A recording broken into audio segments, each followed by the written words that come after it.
Hello and welcome to The World This Week. I'm Beverly O'Connor. Coming up, anger over an attack on an aid convoy in Syria. Just when we think it cannot get any worse, the bar of depravity sinks lower. Getting people off the dole in New Zealand. People like me and with older kids had to get a job. Had to, no matter what. And fighting for peace with words. Why do you want to fight each other? We as Kenyans, youth, Christian and Muslim, we should stand up as one and say no to violence, no to terrorism, no stupidity, and live as one. First, though, the head of the United Nations says an attack on an aid convoy in Syria was deliberate and sickening. Monday's attack near the city of Aleppo killed 20 people and destroyed 18 aid trucks and shattered a barely week-old ceasefire. Our Middle East correspondent Matt Brown reports. The Russian military says it was tracking this aid convoy as it arrived in the rebel-held town of al-Kubra, but then it broke the surveillance. It says neither it nor the Syrian Air Force was responsible for the attack and implied rebels or civil defence workers could have been to blame. With investigations still underway at the UN in New York, the Secretary-General said the attack appeared deliberate. The United Nations has been forced to suspend aid convoys as a result of this outrage.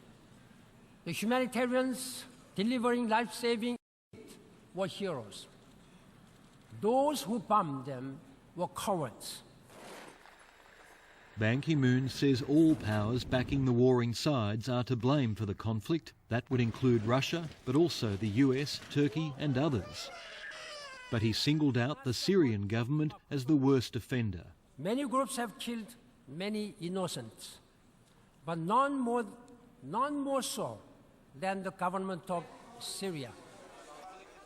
Matt Brown reporting. An explosion in New York last weekend injured 29 people and rattled the whole country. Afghan-born American Ahmad Khan Rahami is charged with planting bombs in both New York and New Jersey. Our North America correspondent Zoe Daniel reports. Police sent this text message to millions of New Yorkers, an alarm, and the words "Wanted, Ahmad Khan Rahami, 28-year-old male.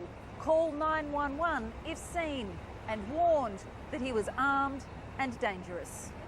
And it didn't take long before he was found, asleep in the doorway of a New Jersey bar. He allegedly pulled out a gun, shooting one policeman in the chest, the other in the hand. He's now under arrest and in hospital. Ahmad Khan Rahami is an American citizen born in Afghanistan. He's accused of making the bomb that injured 29 people in Chelsea, and he's also suspected of planting devices here in New Jersey. Americans are rattled by the events of the last few days. We all have a role to play as citizens in making sure that we don't succumb to that fear. Authorities don't think Rahami was part of a wider cell, but they are calling this terrorism. The investigation is ongoing, so as we develop more information, we continue to go, but I have no indication that there's a cell operating here. With tension high, the two candidates vying to be America's next commander-in-chief weighed in. This could prove a pivotal moment in the presidential campaign as voters compare their responses. These attacks and many others were made possible because of our extremely open immigration system. This is a serious challenge. We are well equipped to meet it. It's unusual in a case like this for a suspect to be taken alive, which means that investigators will be able to question him directly. Zoe Daniel, ABC News, Elizabeth, New Jersey. Well, as Canberra prepares to revamp Australia's social welfare system, it has drawn inspiration from New Zealand on how to get people off welfare. New Zealand claims to have saved $12 billion by getting thousands of people back to work. David Lipson travelled to Auckland to find out how. The story of New Zealand's welfare system starts with a woman named Paula Bennett. I love Paula Bennett. People don't, but I do, because she made me get this job. I think she's a dick.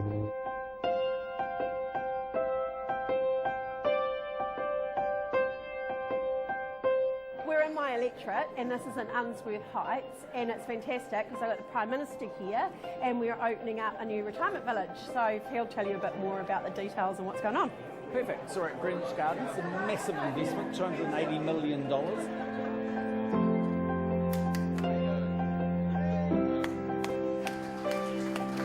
I was kind of the accidental politician. I had nothing to lose, and Parliament just agreed with me. So it agreed, you need a little bit of mongrel in Parliament. Seems I've got that. But that's all right. That's all okay. Yeah, Paula's ordering people around like she normally does. That's right. I was on and off a benefit for years. It's going to have 500 residents when it's finished. Really, at 17, I found myself uneducated with a baby and with not much of a future that looked different than where I was, really. It never felt right to me that someone else was working and paying taxes and they were doing their fair share so that I could raise my child, and at some level I wanted independence, and I want that for others. I realised that if I really wanted to change the system that I did, then perhaps I needed to get into a position of power. It's a bit like the economy's grumpy like him, the job market's bouncy like me. She fought her way into Parliament in 2008 and was made Minister for Social Development, in charge of New Zealand's welfare benefits system. Having clawed her way out of the system, she then transformed it completely. We've seen decades of sort of throwing money at a problem and it not changing. But I instinctively knew that if we backed people earlier and actually spent a bit more money on them then, that we could make a difference. It's a model borrowed from the insurance industry, where enormous data sets are used to calculate a client's probable long-term liability, so the government can predict how much any given welfare recipient is likely to cost the state over a lifetime. Once there's a dollar figure for any given individual, the government sets about trying to reduce it by investing early in education, training and counselling to break the cycle of dependence. What it's enabled us to do is to identify those high-risk groups that we can work with intensively and change, rather than just dishing out a benefit to them and supporting them as New Zealand society wants to do, help them into work. The Minister since 2014 is Anne Tolley. She says unless certain obligations are met, like health checks and school attendance for children, benefits are cut by up to 50%. If you're a young person and you're being supported, we expect that you're in training or you're in education, getting some qualifications, getting some skills. But if you are working and you give up your job and there's no good reason, you may have a significant stand down. A combination of really a bit of carrot and a bit of stick as well. So you have higher expectations of those that are on welfare, but then you equally make sure that you're then backing them up with the right kind of opportunities, training and more intensive case management. I think the months and the weeks are going very quickly. At a supermarket in West Auckland, we find living proof. My name is Susan Watermer. I was 8 years of being on the benefit. Believe me, I did not like her, because of what she introduced to the social welfare system, that people like me and with older kids had to get a job. Had to, no matter what. So that's 2541, thanks. If you didn't go to these interviews or the seminars that were planned for you, then yes, your benefit would get cut in half. And I couldn't afford that. Yes, I've struggled along the way, but it's been an awesome struggle. Because I actually get out of bed, put my uniform on and come to work. And the things I have in my house, I know I've worked my ass off for. And that in itself is priceless. And I even bought a car, my own car. Okay, there you go. I have to admit, I love the woman now. My life has changed so much. Outside that very supermarket, a very different take. It's turned to crap since she changed all the benefits and stuff. There's about 10 new homeless people just around here. Now we've got all these rules kicking us off the benefit, even for the job seekers benefit. We have to do like all these interviews and stuff where we know we're not going to get it anyway. So it might help some people, but it really... It does help some people. It does help some people, but the people that need help, it doesn't help the people that need help. David Lipson there. Now to Cambodia, where the government has ordered its security forces to crush any demonstrations in support of opposition leader Kem Sokha. Pursued through the courts, he's now holed up in his party headquarters fearing imminent arrest. From Phnom Penh, here's Liam Cochrane. Cambodia's opposition is resupplying enough rice to feed the 200 supporters and security staff surrounding acting party leader Kem Sokha. I've been here almost 4 months. Before it was my office, now it's my bedroom. He's hiding because of a complicated sex scandal stemming from an alleged affair with a hairdresser. The case is the latest in a long string of legal and physical attacks against the opposition, including this beating of 2 parliamentarians by the Prime Minister's bodyguards last year. Kem Sokha faces jail for not appearing in court, but unlike party president Sam Rainsy, who lives in self-imposed exile, Mr Kem says he will remain in Cambodia. I already made my decision, not just recently. I must stay here with the people. Kem Sokha finds himself in a tough place politically, trapped between Cambodia's notoriously pliant legal system and the easy accusation that he's acting above the law. One option he's floated is mass protest. I think his announcement of a mass demonstration is a very poisonous tactic.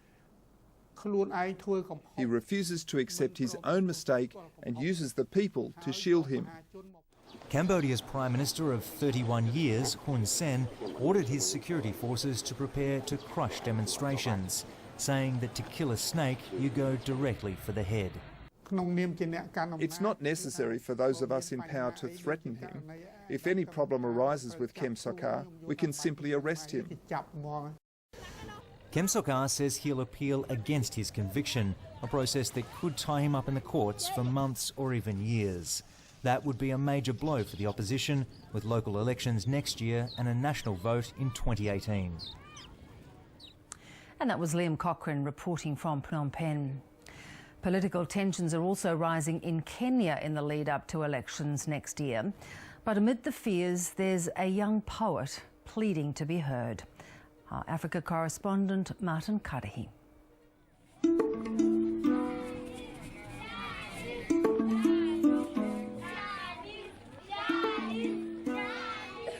My name is Rewilding. I'm from Sejoruni Kids Talent Center, ready to present to you a choral verse about Mother Islam. Please sit back, relax and enjoy. Welcome. Shanice Njeri Wanjiko is a 10-year-old living in one of the poorest neighbourhoods in Nairobi. People struggling for survival, not knowing what tomorrow holds. Contested from our homes lies the big garbage. From the right to the left, blocked wages and stagnant water. Children starving for food, together with the roaming animals. Look at the life we are living. Look at the life we are facing. In Mathari, even the most basic daily tasks can be dangerous. Asubuhi tunaamka tunaenda shule. Life si mbaya, lakini kuna saa zile inafika ni mbaya. Kama saa zile umetumwa, kama wewe ni msichana, unapelekwa mahali unaripiwa. Hizo vitu si poa. Tunapaswa tuachane nazo.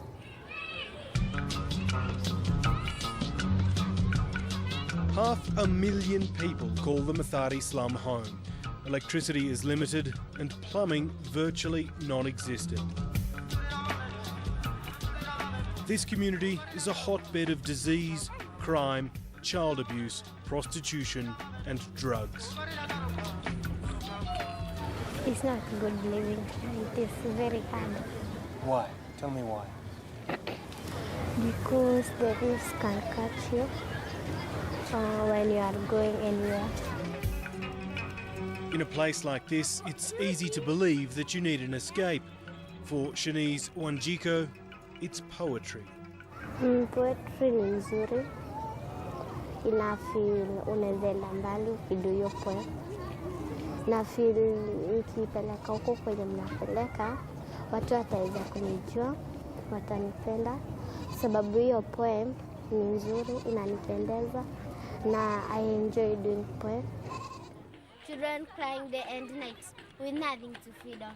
Many children are not due to a balanced meal available. Every corner of our homes subsides of the rats.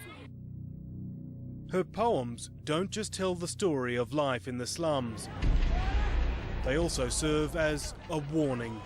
Police were initially unable to exercise any control, firing tear gas to disperse the crowds.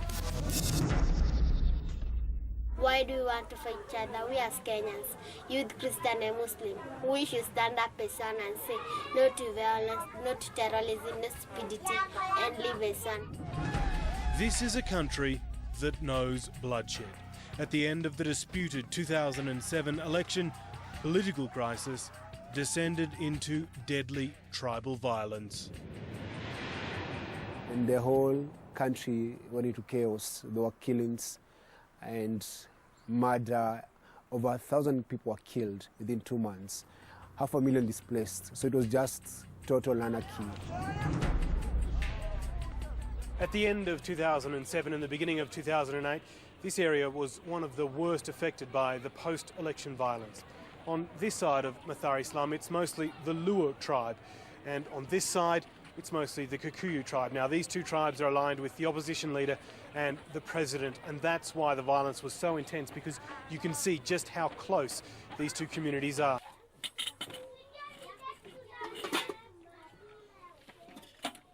Shanice Wanjiko doesn't remember. She was a toddler living with her grandmother, or Shosho. Today, they still live in the same dark shack. Kiaga tu kwa nyumba vile watu walikuwa na chapwa kimbia huku na huku, watu kuumia. Juu hata kuna wakati tulikuwa huku kitu mwendo wa saa 2 kuna matia gas zilirushwa nyumba yetu juu. Na ilibidi nibebe Sanis na nibebe Samuel. Nilibeba moja na mbele mwingine ndio tukaweza kupotea. Those few memories inspired Shanice to write a poem begging for unity. Let no one convince you as a youth to pick up a panga, gun, grenade, bomb and harm one another. No one has the right to take anyone's life. Stand up, get up, show up and say no to violence, no to terrorism and using religion as an excuse to kill innocent people.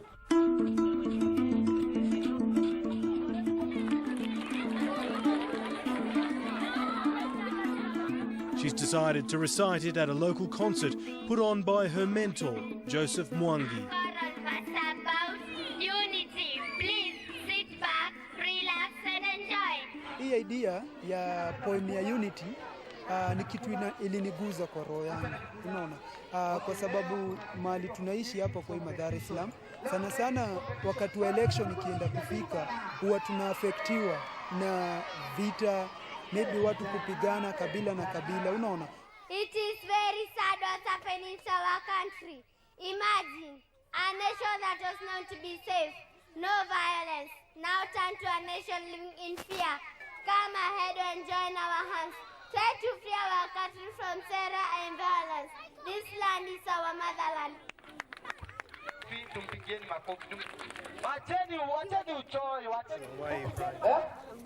it's not good to fight.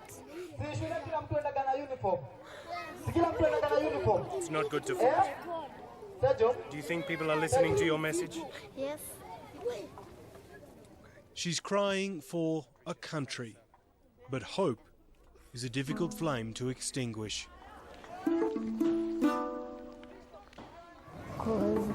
Nataka nikuwa mkubwa, hata mimi nifunzane about people with their talents. Na hope watu wakisha ndatoka Mathare kuishi huko estate. Children turning to parents at early age with no other alternative. School drop-outs, teenage pregnancies being the talk of the day.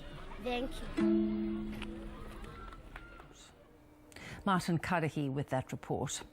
Now to Europe, where scientists are pushing for species to be returned to native areas centuries after they disappeared. The process is called rewilding. On the wish list, the return of the wild lynx to the UK and elephants to Denmark. Here's Barbara Miller. Wild animals are roaming Europe again, some centuries after they were last seen here. It's part of the growing rewilding movement, an attempt to preserve species and restore habitats. 1,300 years ago, the lynx was hunted to extinction in the UK. We killed every single last one. We should be utterly disgusted with ourselves for doing that. Now, rewilders want to bring the cat back. We kill loads of deer in the UK, and lynx can help us to control deer populations in a natural, more humane way. Kielder Forest in northern England is the proposed site for the reintroduction of lynx.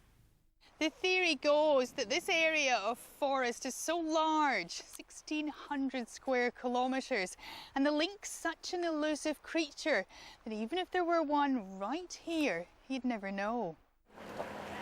Farmers fear the animal won't just prey on deer. It's a wild animal, and if it's hungry, I would have thought it'll take anything it can get its paws on. In Denmark, some rewilders want to turn the clock back further still and bring back the elephant. The European temperate species is long gone, but its Asian relative could be a substitute. We don't actually know if Denmark in the wintertime would be too cold for the Asian elephant. In historic times, Asian elephants roamed in China up into northern China in areas that today get as cold as in Denmark. Wild ideas for desperate times. And that was Barbara Miller. Well, computer games are now a major global industry. Reporter Rachel Mealy went along to an international gaming convention in Tokyo, where video game enthusiasts got to try the games of the future. It's not the most glamorous accessory, but the virtual reality headset is the item of the moment. The Tokyo Game Show is a major event on the gaming industry's calendar. Big companies save their new games to be unveiled here, while for fans, it's often the first chance to play games that haven't been released. VR is the ultimate game I've been dreaming of since I was a child, so I feel like I've come to the future and I'm excited about it. I enjoy playing games, making costumes and wearing them here. Behind all the costumes and the hype, it's a serious business. Globally, video games are about $90 billion US. It's growing at about 10%. But in Japan alone, it's about $15 to $20 billion of that expenditure. Already this year, there's been a boom in mobile and tablet games, but many predict virtual reality games are about to take off. Players watch a screen inside the headset and they're taken to another world. This woman is at a live concert. This man is helping a high school girl with her homework. For others, a virtual world might offer an experience best avoided in the real world. Some game developers are trying to extend the virtual experience. Underneath this headset is a video game reviewer whose website has 10 million followers. To be honest, I was kind of jaded about VR, but I've played about maybe one or two games, maybe more, that have really changed kind of the way I thought about it. And if it's done right, it's amazing. This is where virtual reality will take us next. This wristband is tricking my brain into thinking I'm holding this bird. I can feel it on my hand, scratching and pecking. It's really quite extraordinary. Rachel Mealy, ABC News, Tokyo. One of Australia's most controversial paintings, Blue Poles, is currently on show in London. The exhibition has provided its former owner with a rare opportunity to see the painting that used to reside in his New York home. Here's Lisa Miller. It's a world-famous painting that used to hang in Ben Heller's New York home. I'm just so exhilarated by how beautiful it looks. Ben Heller caused a political storm when he sold Blue Poles to the Whitlam government for a staggering $1.3 million more than 40 years ago. I thought it would have some chitter-chatter, yes, but I didn't expect it to have quite what we got, and I didn't expect it to drive the government out. And that really was beyond my sphere of consideration. Blue Poles is on loan overseas for only the second time, the star of a new London exhibition. It was fairly important to us to get it here. I mean, it is such an iconic image. It works so well, again, you know, on catalogues and posters and everything like that. Every step of the way we'll be exercising incredible care. And it will be a very long time, I think, before Blue Poles leaves Australia again. And that makes this a poignant moment for Ben Heller, who turns 91 next month. He's come to London to see Blue Poles one last time. The painting can't travel, and I don't think I'm going to dare get as far as an Australian trip. So this is it for me. Well, this is as close as most of us will ever come to owning a Pollock. You can have the book with Blue Poles on the front for about $50. The painting itself, well, the experts say it's worth at least several $100 million. A wise investment after all, not that Australia will ever claim the profit. I think I can say with absolute certainty there is no way Blue Poles could ever be for sale. The painting returns to Canberra early next year. Lisa Miller reporting. Now finally this week, a celebration of the tribes of Papua New Guinea. ABC journalist Catherine Grau travelled to the remote Eastern Highlands for the Goroka show last weekend.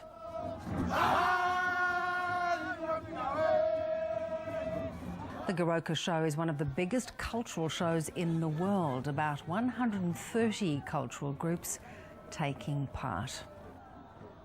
And on that note, we'll end the program. You can head to the ABC's World News page for all the latest international stories and join me on the World weeknights on ABC News 24. I'm Bev O'Connor. Thanks so much for joining us. Bye-bye.